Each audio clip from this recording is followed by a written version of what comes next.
بسم الله الرحمن الرحيم الحمد لله رب العالمين وصلى اللهم وسلم وبارك على سيدنا محمد وعلى آله وصحبه أجمعين رب اشرح لي صدري ويسر لي أمري واحلل عقدة من لساني يفقهوا قولي. Assalamu alaikum everyone. I hope you're doing good. I hope you're happy, healthy and wealthy. My name is Mamoun Hassan and I want to welcome you all to the Friday Hour live from the Islamic Institute of Toronto. Obviously we're not live from the Islamic Institute of Toronto, but we are coming to you live with an Islamic Institute of Toronto content, inshallah ta'ala. So the Friday Hour is our weekly program that we are going to be live streaming every week, bi'ithnillahi ta'ala, on Friday at 7:30, inshallah ta'ala. At this moment, I'd like for you to go ahead, and I see the usual people here, alhamdulillah. Sister Anne, how are you? Sister Tanweer, how are you? Sister Bibi, I hope all you guys are happy, healthy, and wealthy. Go ahead and comment, please, telling us where you're joining us from. Believe it or not, this is really important for you, for our actual program itself to actually be spread out. In order for more people to see it is when you actually engage, when you all go ahead and type. Go ahead and share the actual videos. We're live streaming on YouTube. We're live streaming on Facebook. We're live streaming on Twitter. And we're also working a way to live stream on LinkedIn as well, inshallah, very soon.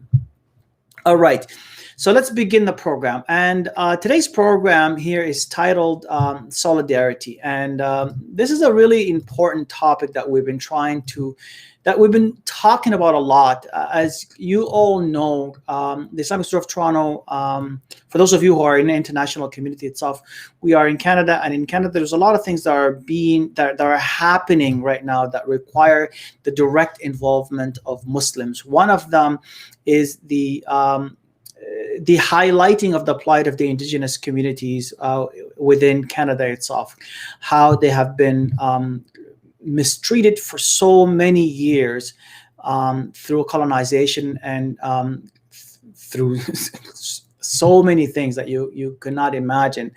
And today was a specifically important day for the Muslim community itself, where the Imam Councils of Canada, I believe, I'm actually probably going to get corrected by this when Sheikh Abdullah comes in. And also there's a couple of other organizations that have made today into a day of solidarity with the indigenous community, where there was a statement that was being read in both of our khutbahs. This statement was actually made. You can go ahead and watch the khutbah itself in order for you to see it. But right now, what I'd like to do is I'd like to actually bring one of the khatibs, Sheikh Abdullah Hakim, who gave the second khutbah today, because he made his khutbah solely based on the actual topic itself. So let me go ahead and bring Sheikh Abdullah. Assalamu alaikum wa rahmatullahi wa barakatuh. Sheikh Abdullah, how are you doing? Wa alaikum salam wa rahmatullah. Alhamdulillah. Alhamdulillah. May Allah subhanahu wa ta'ala bless you and give you Jannah, Sheikh. Sheikh Abdullah, today was labeled as the Day of Solidarity, I believe, by the Imam Councils of Canada. I believe, yeah. It was, today is an important day. The Canadian Council of Imams, organizations like Sound Vision and others, have chosen today to be another one of the, outward expressions coming from our community, dealing with the First Nations issue. So it was an important day. Explain to me why this was an important statement to be made. First of all, it's a unified statement, but I want to know why it was a unified statement in the first place. Like, why did the Imam Councils and Sound Vision decide to come up with a statement that was unified from all the Muslims? It's important today, for Muslims to connect their faith to what is actually happening on the ground around them.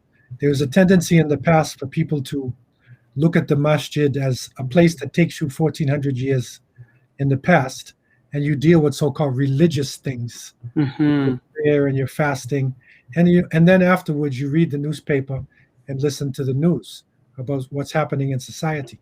But that's not what the Prophet ﷺ, taught us in terms of the importance of the Friday khutbah and the message of Islam in itself, which is based upon calling to the good and forbidding evil, establishing the oneness of Allah for all of humanity, for all of the universe, and not just a select Muslim community, And so this, in a sense, is the united voice of imams, of khatibs, because the khutbah itself still is the largest united gathering that Muslims constantly have all over the country.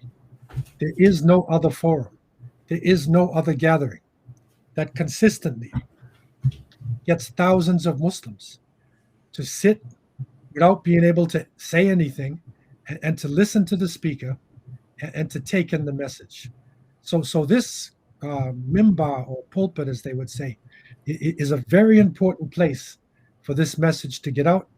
And so this is showing unity, because it's not one ethnic group, it's not one school of thought.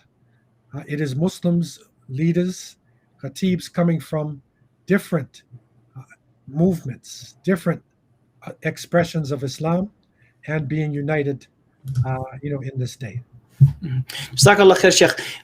So, all right, let's talk about the statement that was made. One of the statements one of the actual crucial elements that was included in the actual statement, besides the actual statement of solidarity itself, there was an element of, I want to call it an apology that was made. And I really appreciated that, because in it there was, I think the direct quote was, "Our hearts are our hearts are broken, and I believe our souls are heavy." And this is because it doesn't seem like us as Muslims, we have paid attention to this topic for as long as it's been happening. Why did the Imam Councils decide to include that as a part of the actual this apology, in a sense? Well, we recognize that the whole issue of at-tawbah, of repentance, which is very critical, within Islamic thought, begins with i'tiraf, with to recognize that you've made a sin. And for many people benefiting from Canada, United States, Western countries, they didn't realize that they're actually benefiting from treaties, benefiting from natural resources that were actually taken away from the indigenous people, and treaties that were broken. And so now the fact that we're here, we think of ourselves as being oppressed, and we are oppressed in our own countries. But for the most part, when we come here, we're not suffering in the same way that the indigenous people do. We actually benefit. The Muslims have one of the highest rates of education and financial upward mobility amongst the groups that come here. So we're benefiting, and we're feeling good, and we're in comfort, and don't recognize that the essence of this was not only just our hard work, but it was a legacy of genocide and stealing, that has gone on. And it's hard for some people to come to grips with this. But today, with the discovery of the graves and whatnot, more and more people are really recognizing, yes, it's true. It really did happen. And I guess really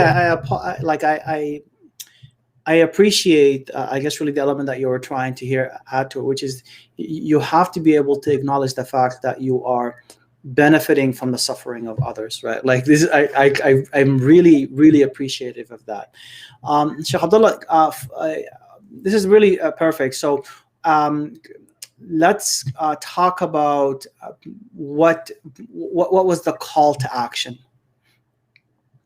What did you want people to do with this information that you gave to them today? Well, basically, what's happening is, again, the first part of Tawbah is to recognize, the sin, and to feel sorrow. And of course, our first sorrow is with Allah subhanahu wa ta'ala.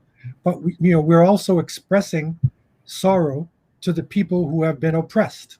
And that is important, because when the people who are oppressed hear that from you with sincerity, then this actually helps to lift off the burden of the oppression on them, because they recognize that somebody is there.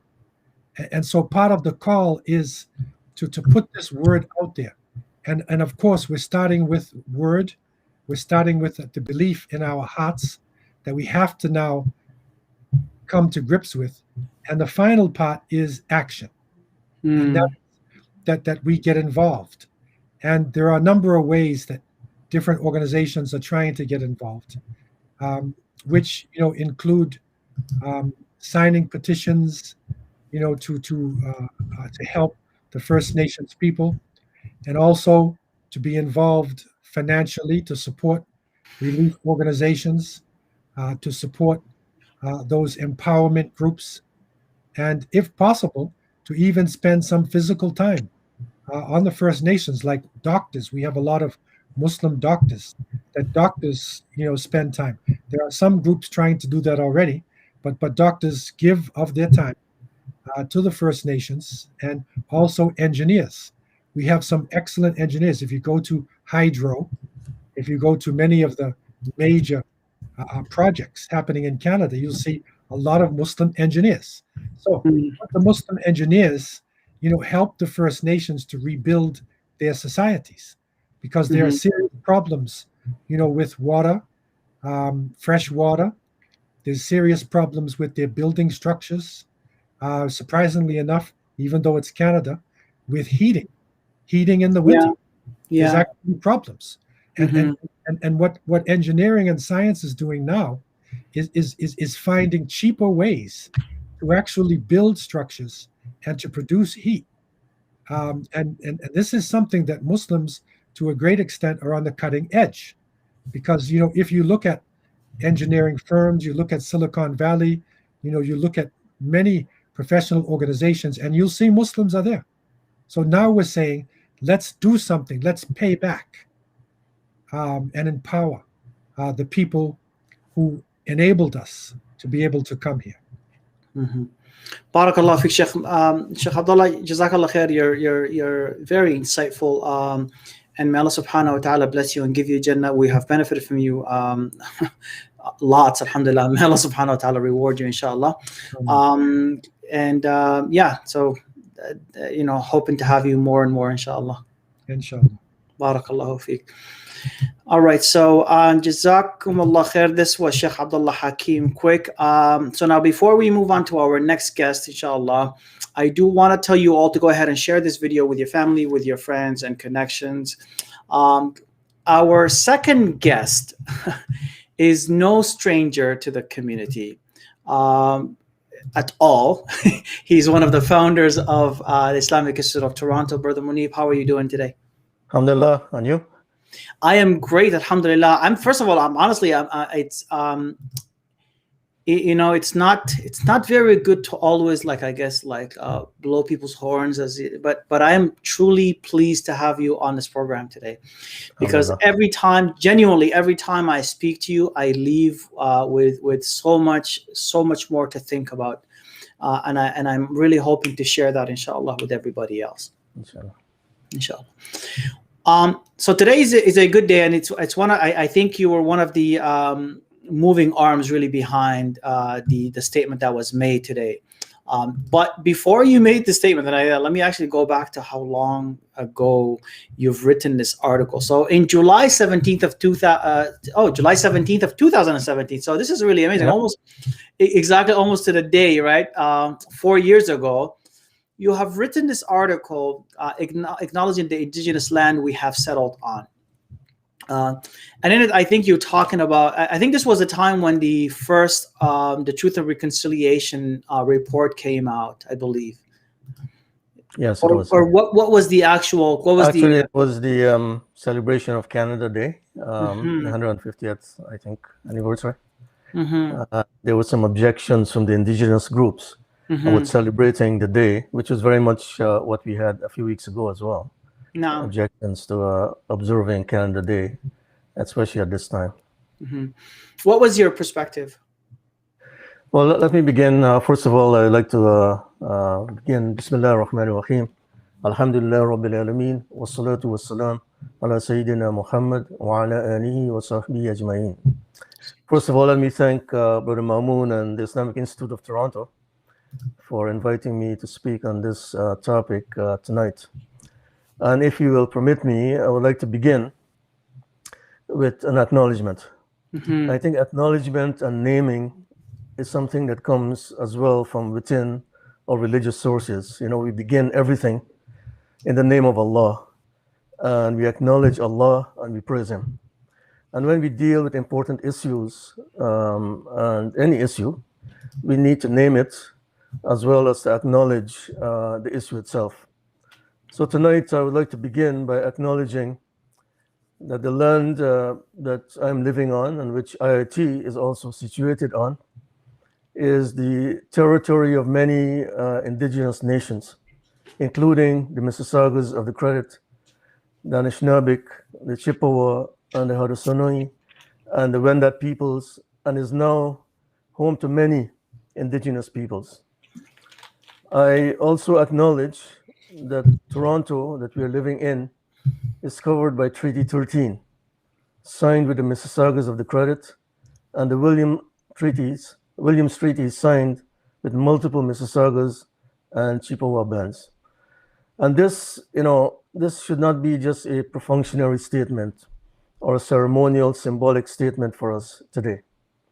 Because by acknowledging the land that we are on, we are acknowledging that we are part of Canada, which is, you know, the Crown, but we're also situated on a land of another nation, the Indigenous nations. I think this is quite important today for us to acknowledge. And it's also a stepping stone for our education. Because we can take this statement that I just read, that the Islamic Institute is situated on this land, and we can do some research on our own, as institutionally as well as individually, to understand what these treaties are. I think this is the starting point for our engagement in this issue. But I think as well, and I must say this, and it's a sensitive thing to say, is that we as Muslims and as immigrants must also acknowledge our own prejudices against indigenous peoples. Because over the last 10 or 12 years that I've been involved in this issue, I've come up against Muslims who look down upon the indigenous peoples, and many within our traditional circles, they tend to look at the indigenous peoples as idol worshippers, as fire worshippers, as worshippers of nature. I think we have to sort of address this as well as we move forward, right? Because this is an important point that will be a stumbling block for us as we go forward in this relationship. But the point I was making in the article, and I think it was covered last week by Sheikh Abdullah as well, is the question of justice. And I think today, and Sheikh Abdullah Hakim just mentioned this, that there has to be an understanding of what justice is for the Muslim community who are living on this land. We tend to address justice in a very sort of theoretical way when we speak to the Muslim audiences. We say to them that Allah enjoins justice, that we must be just even against our own selves.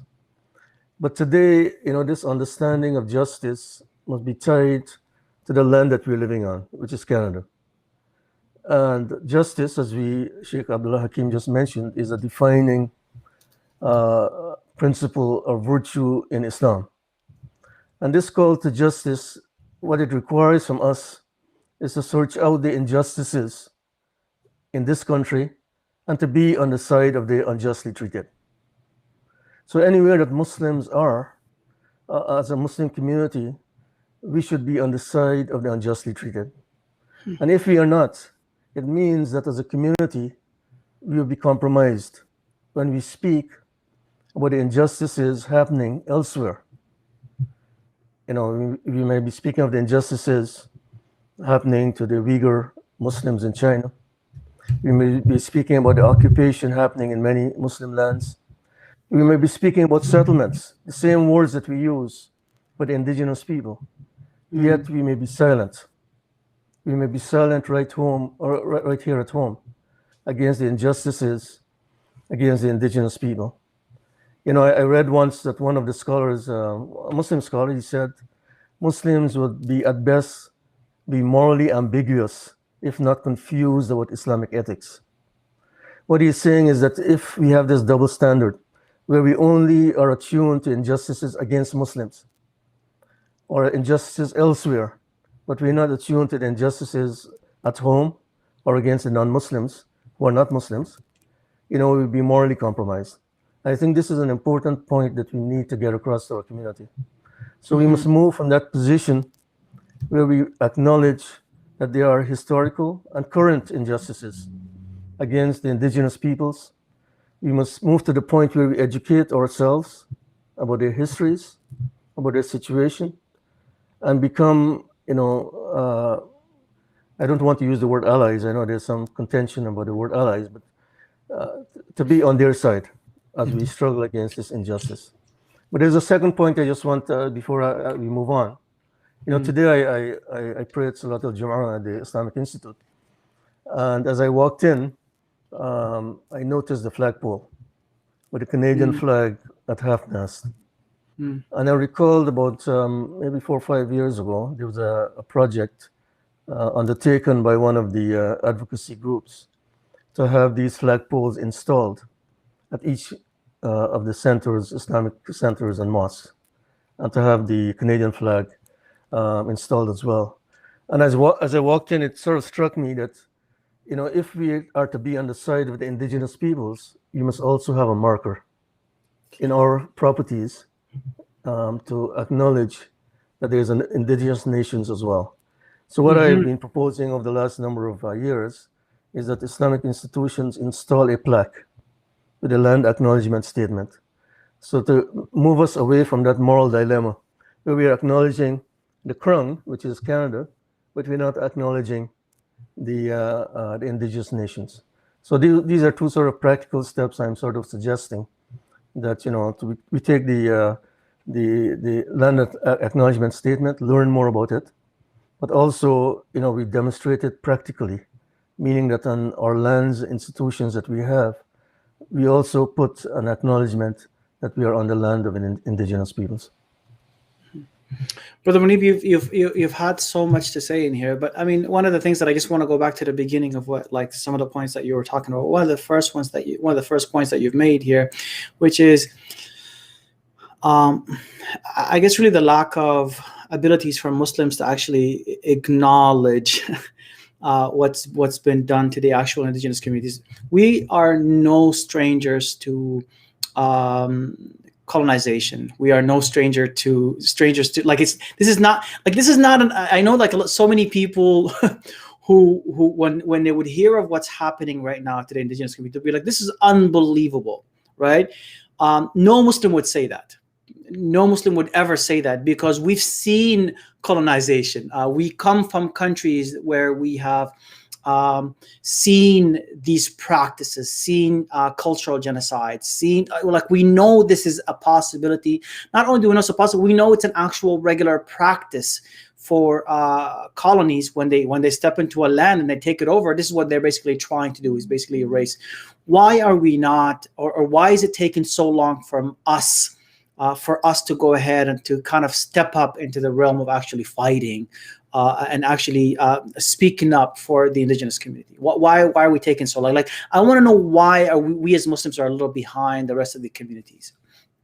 Well, I don't think we are behind. I think all Canadians were caught off guard. Because if, and you have gone through the educational system here, in high school or elementary school, what's covered for indigenous history is very minimal, and it's sort of glossed over. We never read or were taught about the indigenous schools or the residential schools to any great extent. It was mentioned, but it's not only little, it's actually inaccurate. It's inaccurate. When I did Canadian history in high school, actually here. Yes. And the first time that I sort of encountered it was that there was a hydroelectric project in Quebec. There was the Inuits were objecting to it, and the current Governor General, who was appointed a few days ago, she was the one actually that was part of the negotiating team of this hydroelectric. And I did a paper on it, and this is when I first had to dig in a bit more about the indigenous histories. But it was not taught actually in the textbooks, right? It was not there. So I think, all Canadians were caught off guard, especially immigrants, and you and all of us know this, right? It has touched us to a great extent. Even immigrants who have been here for generations, at least for decades, they were deeply touched when the first graves were uncovered. It sort of touched them very deeply, right? I think it's essentially, the history is not taught, and this is where we need to hold our governments responsible, right? Because and this is where we can stand with indigenous peoples, because we can say, we now have a demographic of Muslims who have some influence in the electoral writings, and we can use our influence to effect some changes or to stand to get with the indigenous peoples. And I think this is one of the things that we should be looking to doing as well. But I just want to come back to the question of apology and regret, because I think this is an important point that needs to be made, is that the Canadian government was responsible, and the Catholic Church and 3 of the Protestant denominations were responsible. They were part of this project of residential schools, and these are the institutions that should be apologizing. They've issued official apologies. All of them, except for one of the denominations, have not gone far enough. But I think they are the ones should be issuing the apologies. We can express our regret for not knowing, but we are not part of that project of the residential school. So we can express our regret for what happened and for not knowing, but the apologies must come from the government and the Christian churches, the denominations. And many of them have done it. And a few weeks ago, one of the archdioceses in Edmonton, they issued quite a very revealing statement after the incident in London, Ontario, the incident with the Afzal family, as well as the incident with the first unearthing of the graves. And I just like to read you what they said, and it was quite an eye-opening statement for me. The statement said that Muslims are asking Canadians to get to the roots of Islamophobia. And then they ask in the statement, it said, what are these roots, we might ask, and where do they come from? And then it goes on to say, with all honesty and humility, it must be confessed that at least in part, they find their basis in the gross distortion of the Christian faith that is up. This is in effect a heresy which seeks to co-opt the message of Jesus into a system that supports for the historic and present sins of white supremacy, the doctrine of discovery, the enslavement of fellow humans, and the cultural and racial genocide. Now, this is a very strong statement coming from one of the Protestant sort of denominations, sort of linking Islamophobia with what's happening to the indigenous people. And they're saying that it has the same roots, which is essentially erasure of the identity of people. What's happening in Islamophobia is an attempt to erase the identity of Muslims. What's happening against the Black community is, in effect, trying to erase the identities of the Black community. What's happening against the Jewish community and any other racialized or community is to try to erase them, very similar to what happened with the indigenous communities. So I thought this was an important statement that they made, recognizing that the church was complicit, and that the roots of this is what they call colonial Christendom, which is the same thing that affected the colonization of our lands, our home countries. This colonial Christendom, in Africa and Asia, in the West Indies, in the Caribbean and Latin America, wherever the colonial powers went, they used Christianity as a means to subject the people, and exactly what happened to the indigenous peoples as well. What are the U.S.? I mean, this is a I want to get off topic a little bit here, but there's a lot to learn from what he just said right now, even when in a way that we as Muslims actually go into other countries and explore it as well, right? Yes, and I think this is a reckoning that Muslims have to, we tend to gloss over our histories. We have this, this almost at times we have this idealized version of our histories, but there are moments in our history as well where this happened, right? So we should not feel that this is something that's only particular to one religion. But the important point here as well, if I can just mention this, is that we have to be careful going forward, right? Where religious communities can be co-opted by governments to do their projects as such, right? I think we're fully aware of that point. I think we are fully aware of that point, coming from the communities that we come from. How do we get past? Because this is, I think, the thing that a lot of Muslims actually have, and this is the discussion that I have with a lot of immigrant Muslims, is how do we get past the fact that we come to this country and it is such a beautiful place. It has treated us so well, right? And that in it, many of us have gotten so many things that we could not have even dreamt of where we come from, right? And all of a sudden, we just realize the history. How do we and this I think it creates this internal, I guess, really it's like a fight, where I don't really want to believe this. And I always use this example. I say back in the days when I was younger, I used to always tell my father that I had actually he was my history teacher, which is really funny. And I genuinely believed the guy was racist. I just genuinely believed it. And it was just, and my father used to say this regularly to me, and he used to be angry when I repeated to him.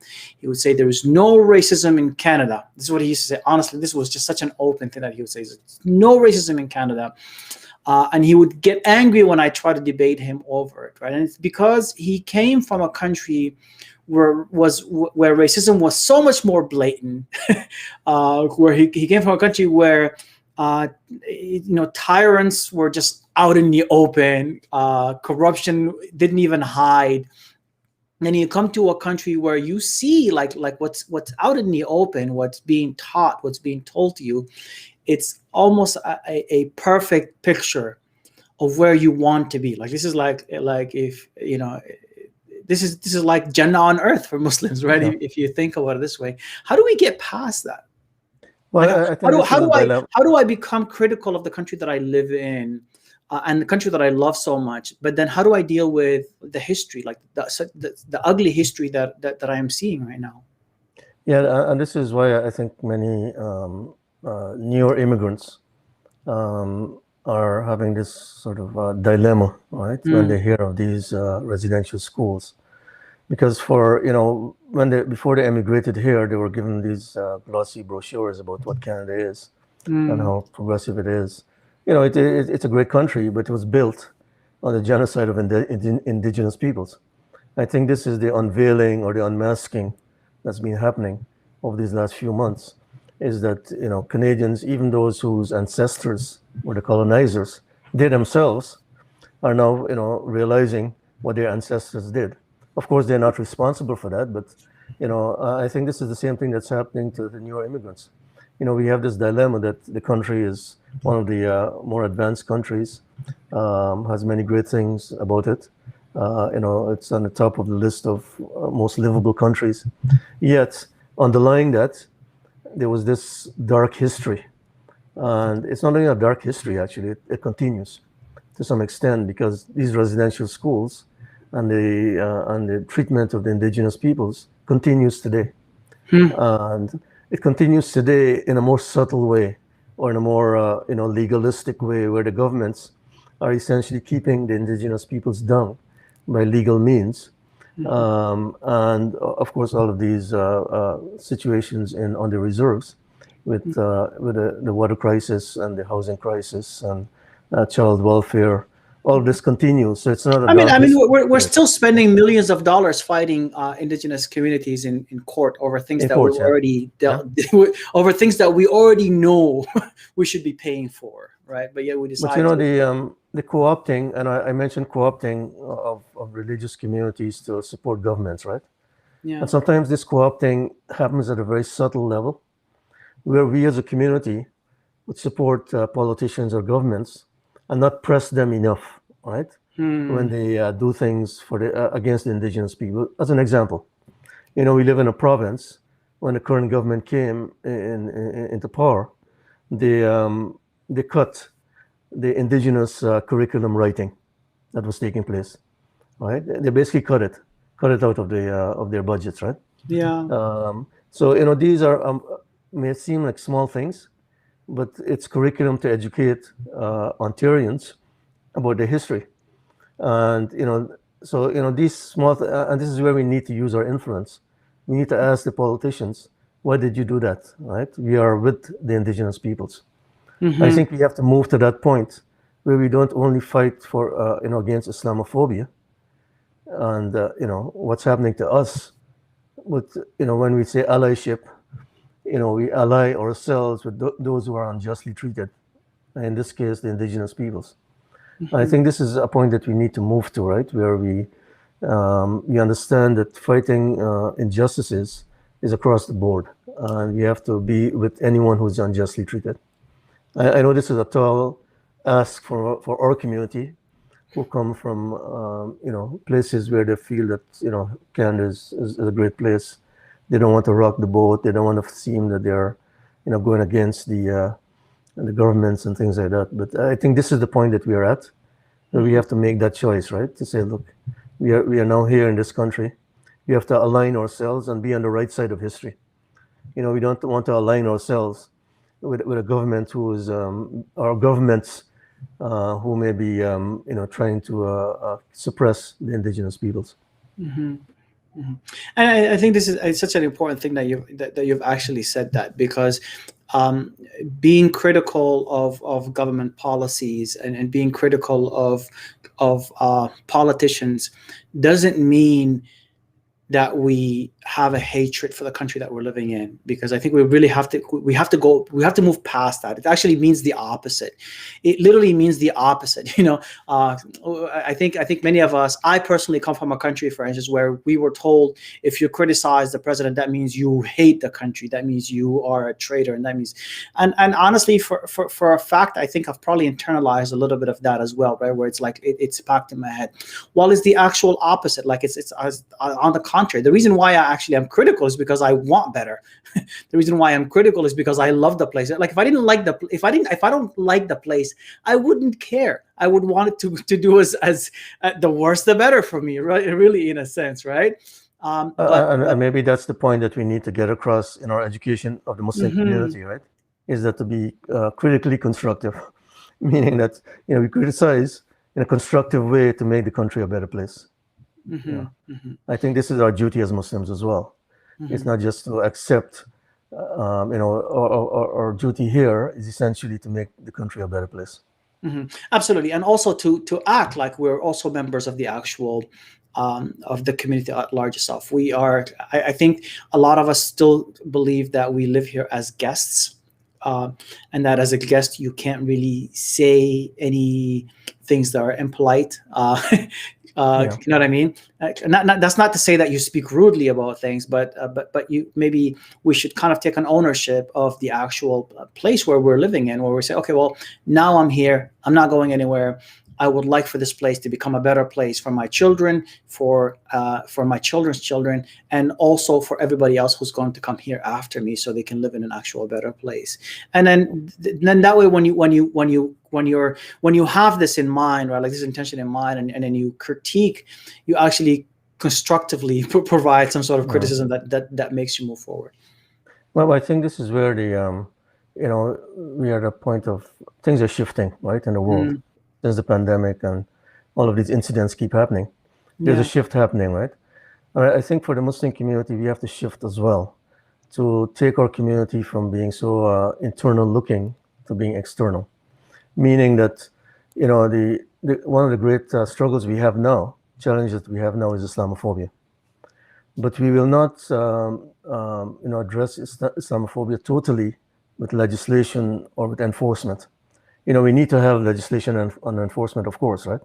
We need to fight for better laws and better legislation. But the way to fight some of these prejudices is for people to get to know us. And that requires that Muslims at all levels engage with the people around them, with their community. And I think this becomes now an individual challenge for all of us, right? Because to sort of address Islamophobia, we have to do it at the sort of the legal level, at the political level on one side. But on the other side, we have to engage in a rigorous program of engagement. Yeah. Meaning that we should be pushing our community to become more engaged. Because that's the only way we can sort of repair the social cohesion that's been broken, right?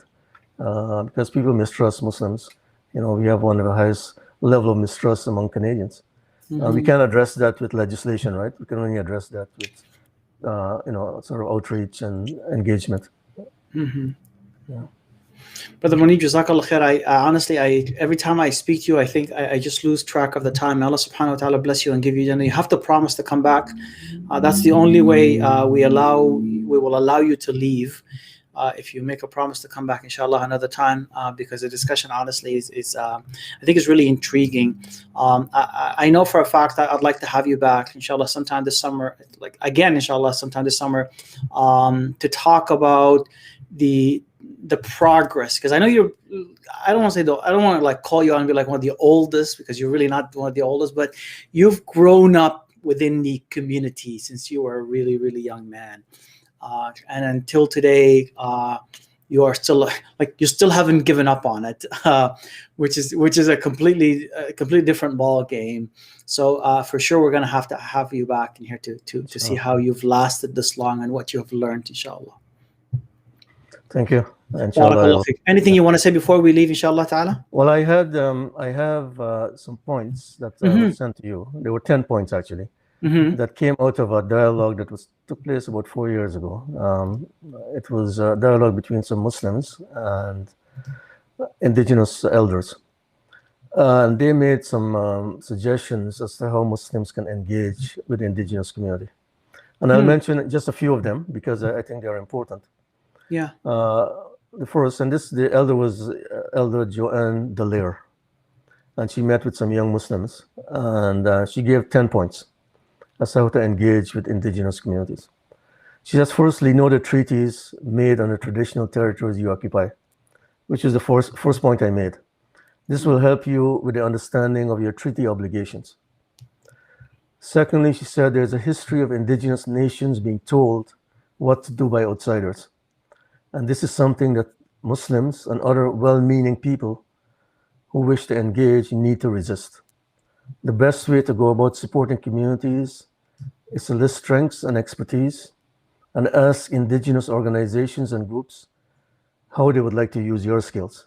Thirdly, she said, before asking, it is important to give. So give gifts when trying to build relationships, which is an Islamic principle as well.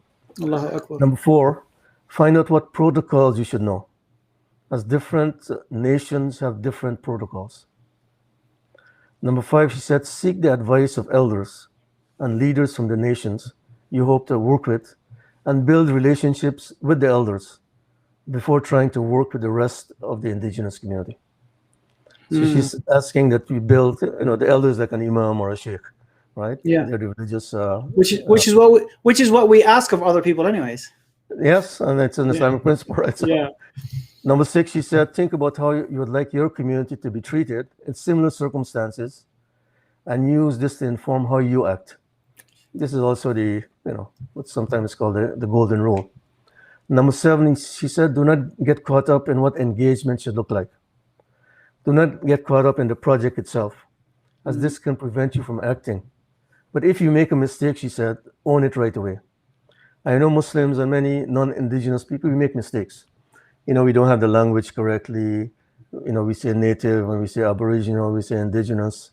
We don't know the full extent, right? But she's saying, that's okay. But just, if you make a mistake, just apologize for it and move on. Number 8, he said the best way to know and understand one another is to share stories. He said we, Muslims and indigenous peoples, need to remind ourselves of our similarities, and this brings us together. Number 9, she says, always think about how you can leave an individual or community better off through your work. And lastly, she said, plant good seeds. Plant good seeds. You have the power to change someone's life in an instant through good words and actions. I thought these are like starting points, to engage with indigenous communities, and it holds today as well. So, who do you speak to in terms of elders and in terms of communities somewhere near us, like near where the IIT is? Who are the elders that you would communicate with? Well, there are a number. Interestingly, Scarborough has a large urban indigenous community on the south side of Scarborough, as well as down the road, actually, from the Institute. There are 2 facilities there. There's one on Tapscott Avenue that was recently established by the Native Family and Child Services. It's one of their centers. It's a child center. And they would like to engage, actually, with the Muslim community. And they do have it's an educational program, which they call, I can't quite remember the name of it. I think it's called Hearts and Bones. So, if you want a group of people to get educated about their organization or their community, they are willing to sort of arrange this event for you.